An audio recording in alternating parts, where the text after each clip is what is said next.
Happy Derby Day. This is Dan back here with another brown liquor review. I wanted to get one in today because it's kind of like a national holiday for bourbon drinkers, is the Kentucky Derby. And I think that it was a really great race today, and I had a great day. I made my mint julep, which is the only time of year that I actually put something in my bourbon.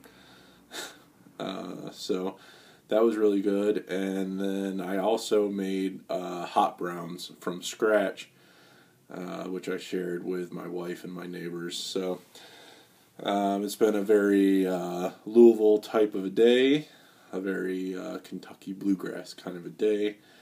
And looking forward to tonight's fight, watching some golf. As everybody knows, this is maybe one of the finest sporting days of the year. So this is a bourbon holiday, so I wanted to fit in something special. So what I have today for you is Maker's Mark Cask Strength. So Maker's Mark is a brand that gets many people into drinking bourbon in the first place, and I think that where I went to college at UNC Wilmington, Field of Teal, the bourbon that was most likely to be around was Maker's Mark, and so we drank it, and when we were young, it didn't taste all that great to us. There was a lot of controversy not too long ago when Maker's Mark said that they would lower their proof from 90 to 86, and so to kind of make up for that, I guess they've decided to release a cask strength version of this. It's kind of an interesting product. It's at 56.7% ABV, which makes it 113.3 proof.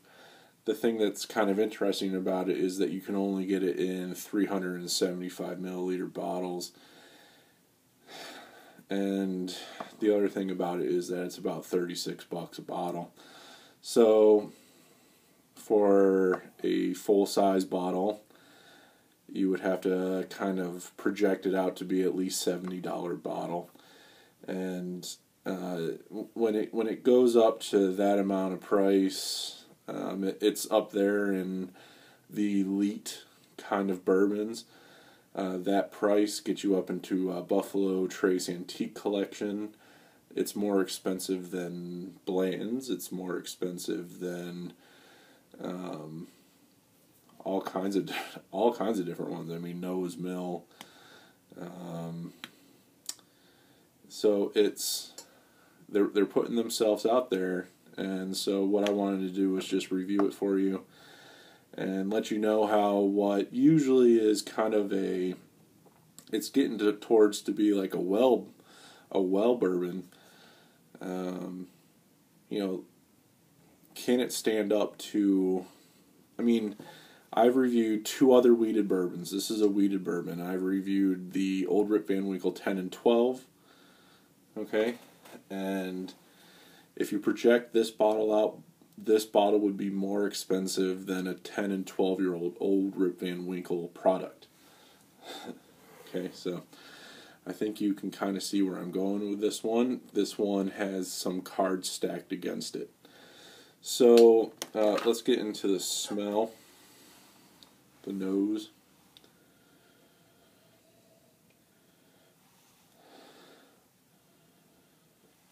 It smells hot. It smells like chili skins. It smells like the seeds whenever you take out jalapeno peppers.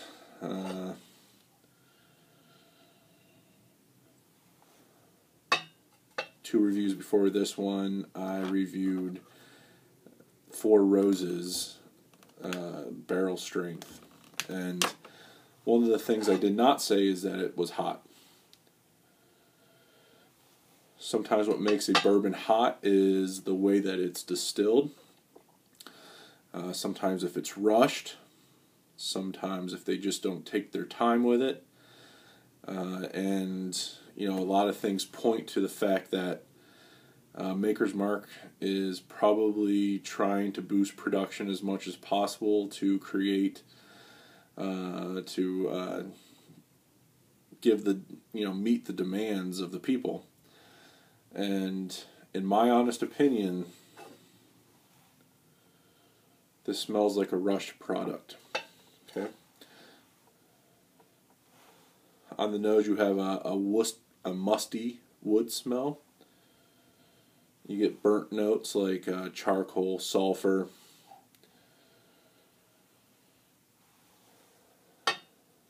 But there are sweet notes as well. And hazelnut. Hazelnut's in there. There's a little bit of a nice deep smell to it. But it also has another kind of feature to it, that it's very vegetal. It smells like you just cut your grass. It smells like you're standing in a field full of wheat. And it is wheated bourbon, so you can't knock them for that. It smells like what it's made from. So, enough of the nose. I mean, I kind of struggled to even get that many notes done. It's pretty standard smelling even at 113 proof. So on the taste,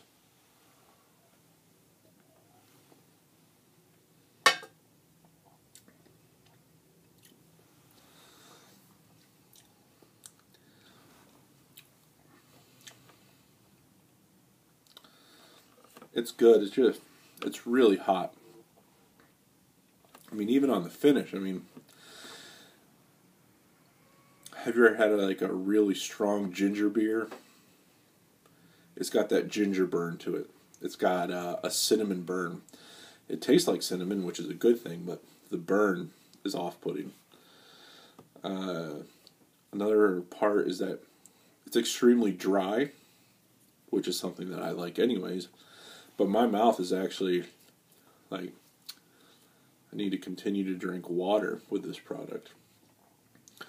So, like I said, on the nose follows, or the taste follows the nose in that the distillation just seems rushed. It's a very rough product. There's no way of knowing how old this is. From what I've heard, regular Maker's Mark 90 proof is about 6 years old. So I'm guessing this is about 6 years old, but there's nothing on the label to let us know that. And so, Maker's Mark, please let us know in some way. Also on the flavor, you get traditional bourbon flavors, in that it's caramel, vanilla, brown sugar, cherry cola, but you get that drying flavor, almost as though there's it's a diet product, almost like there's aspartame or something of that nature in there, and you get a little bit of charcoal, sulfur kind of a smell, taste. Overall, the mouthfeel on a product that is of this proof is on the thin side of things. Overall, I think that this product was rushed. I don't think that they used the best of barrels. I think that they're trying to make up for a bad decision from, a year and a half, 2 years ago. And it is just not paying off. Actually, like I said earlier, the only day of the year that I add anything to bourbon is Kentucky Derby Day. And unfortunately, today, I'll be adding a little bit of water to this, which is sad. So I'm bringing it down to 100 proof or even lower, just to kind of get rid of that burn. The water does this really nice, and it brings it back down to normal, good old Maker's Mark. So save your money if you're a Maker's Mark fan. Just stick with the product that you love so much, plain old Maker's Mark.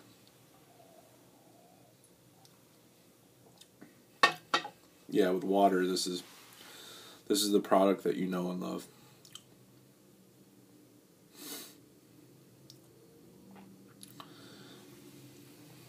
So, I'm glad that they came out with this product. I like to know what something tastes like straight out of the barrel without them fooling around with it as far as water goes.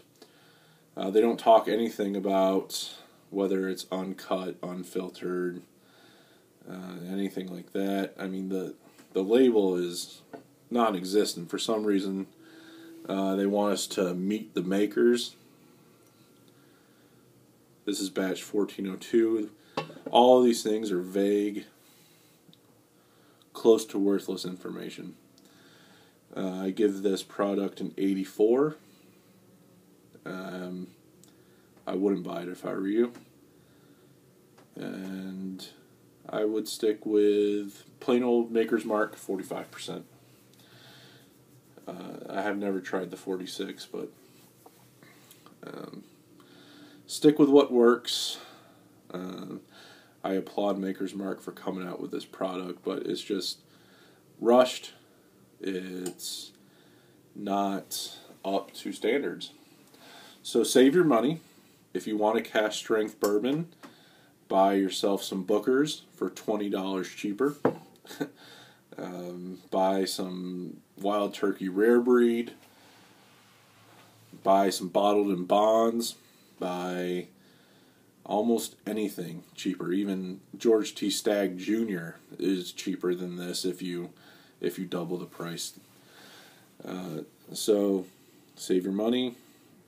I'm sorry this one has gone long, but this is a product that people have a lot of hopes for because it got them into bourbon. But as you grow in experience, you start to realize that the complexity that you come to love in other products is just not here with Maker's Mark. So here's Dan. I'm here, and I'm happy to be here. I hope that you enjoyed this review. Please feel free to comment. I'd love to know what you think about this. And I'll see you next time. I think I'll probably be doing a heavily peated Scotch next time. Until then, happy Derby Day. I hope Pacquiao wins tonight. And the Buffalo Bills had a really great draft, I think. Pretty good. And so overall, things are looking up. So until next time, this is Dan with another Brown Liquor Review. Good evening.